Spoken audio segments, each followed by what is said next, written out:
Hey YouTube, it's iTech Every Week, and today I'm showing you how to jailbreak your iDevice on iOS 5 Beta 3, Beta 2, and Beta 1.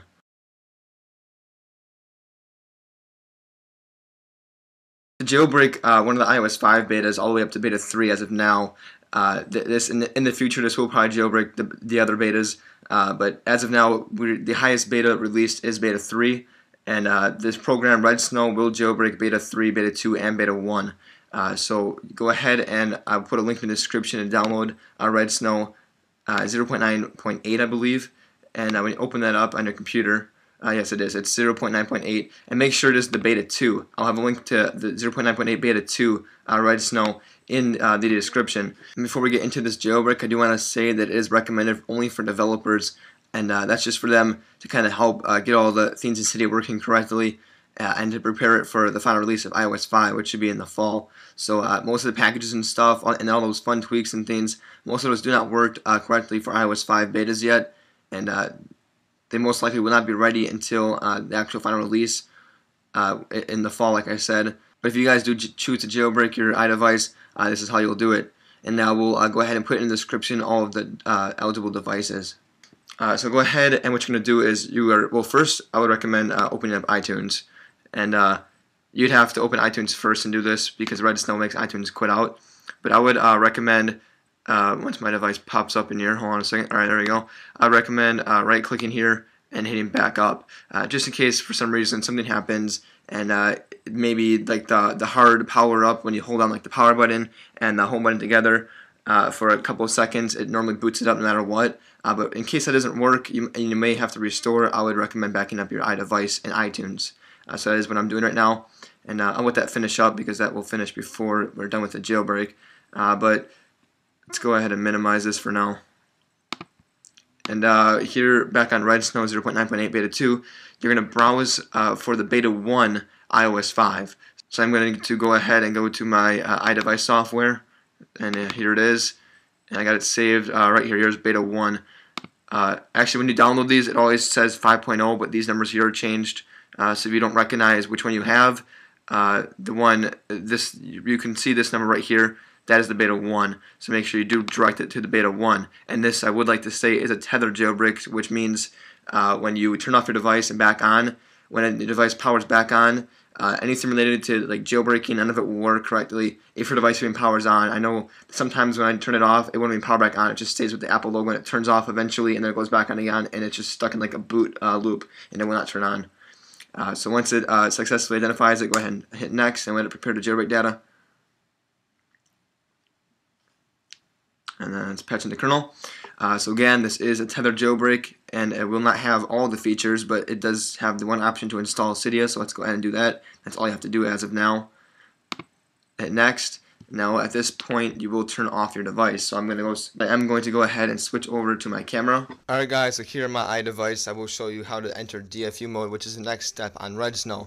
It's a very simple process. All you have to do is hold on a couple buttons for a few seconds and you're in DFU mode. It's just getting the order down and the timing done correctly. Most of the time when your jailbreak fails, it is because you entered DFU mode fully. And I know sometimes maybe it might get the black screen. It looks like you're in DFU mode, but sometimes for some reason it doesn't actually enter DFU mode the way it's supposed to. I'm not exactly sure if that's the reason why it fails, but normally when someone comments on my videos and saying that their jailbreak failed, I just tell them to watch the video over and pay close attention to the DFU mode part. And the next time they comment back and it works correctly for them. So I do ask guys, if your jailbreak does fail, to go ahead and try to do it over one more time before you ask for help. I'd appreciate that. Alright, but let's get into DFU mode now. So on the computer, it says to turn off the device and make sure it is plugged in. So plug it in first. You can see my cord is connected. Plug it in first to your computer and then power it off. If you power it off first and plug it in your cable, most of you probably know that just turns it right back on. So make sure it is fully powered off. So once that dialer goes away, we'll get into the DFU mode part. And I'm going to explain how to do that right now. So the first part of it is to hold on the power button for 3 seconds. And you're going to hold that by itself for 3 seconds. And then after those 3 seconds, you're going to hold the home button with it. And you do not release the power button yet. And then after you start pressing the home button with the power button, you hold that for 10 seconds. Then after that, you will not release the home button, but you release the power button. And then you hold the home button for, I think it's 15 seconds. So on my computer, I'm gonna go ahead and hit next in redsn0w, and then I will start the DFU mode process. So let's go. I'm gonna hit next right now. All right. So hold that for 3 seconds. Then you're gonna hold the home button with that for a total of 10 seconds. And then after those 10 seconds, you release the power button and continue holding the home button for 15 seconds. And before I said, when I was saying the DFU mode parts, I don't know if I said 10 seconds for that second part. I think I did though. But here we go. It's exploding line range. You can let go of the home button now. And now I'm going to go ahead and take the camera over here now and film my device. And let's see what's going on with the computer. It says it's up. It's waiting for the reboot. Updating the RAM disk. Updating kernel. Rebooting. Done. And then you'll see the exploit on your device. I know the first time they ever did this exploit, I didn't know what was going on with my device. I think that was back on 4.2.1 with green poison. All the white writing was appearing. I was like, I didn't know what was going on. I thought I broke my device for a little bit, but that is normal, guys. Go ahead and hit finish on your computer now, because the jailbreak has finished. But this is a tethered jailbreak, like I stated before. So once this boots up, I'll show you. Cydia is just like, it will most likely be a white icon, and it will not do anything when you tap on it. And if it's not a white icon, you'll open it, and then it'll just kind of close out. So how you're going to fix this, you're going to go back into redsn0w 0.9.8 beta 2. You're going to browse for that firmware again. Make sure it is the beta 1 firmware. With that process, go ahead and hit next. And on the device, what's going on right now, it's moving the applications. Now this time, you're going to just boot tethered right now. That's all you need. So you're going to hit next again. And I'll get back once the actual jailbreak finishes completely, because the rest of it is taking place on my device. So once that finishes up, I'll be back. Alright guys, back on the device, I did state before that Cydia would be a white icon, and it is. And when you tap on it, you can see it just opens and closes right away. So we will have to enter DFU mode once again. I just showed you back on the computer the first part of going into just the boot tethered. So again, let's go ahead, and we are going to have to enter DFU mode once again. So you can't see back in the computer. We have to turn off the device again, so let's go ahead and do that.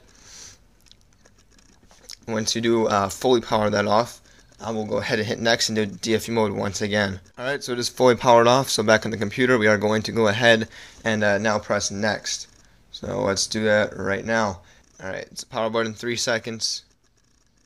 Hold button with that for another 10 seconds. And just keep holding that and get ready to release the power button. And release the power button now. So there we go, 15 seconds, and it should go out around 8 or 7 seconds. Yeah, there we go. Alright, so it's exploiting with line range again. So go ahead and you can let go of the home button on your device.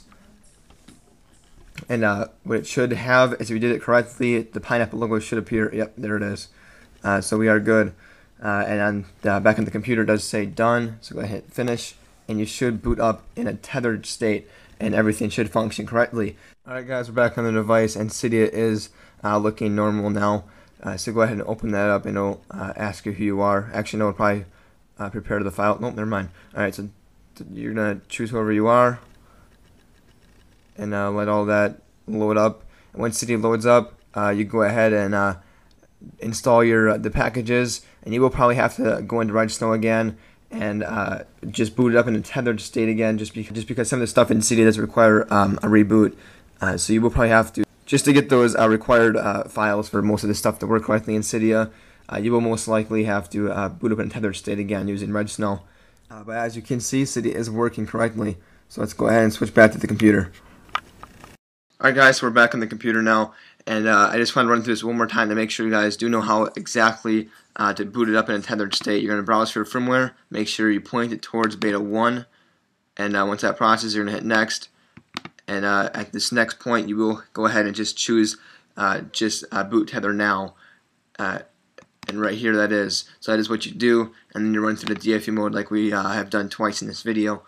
So guys, you should know how to do this now. And I hope you run through this jailbreak with no trouble. But again, this jailbreak is recommended only for developers, and that's just to get their tweaks and everything, just to get all their stuff running smooth in Cydia, all the packages and finish up all their stuff to prepare Cydia for the final release of iOS 5, which should be in the fall. So again, it is not recommended for public users just because nothing works correctly. It makes the device a little bit unsteady, and I actually wouldn't recommend jailbreaking on OS 5.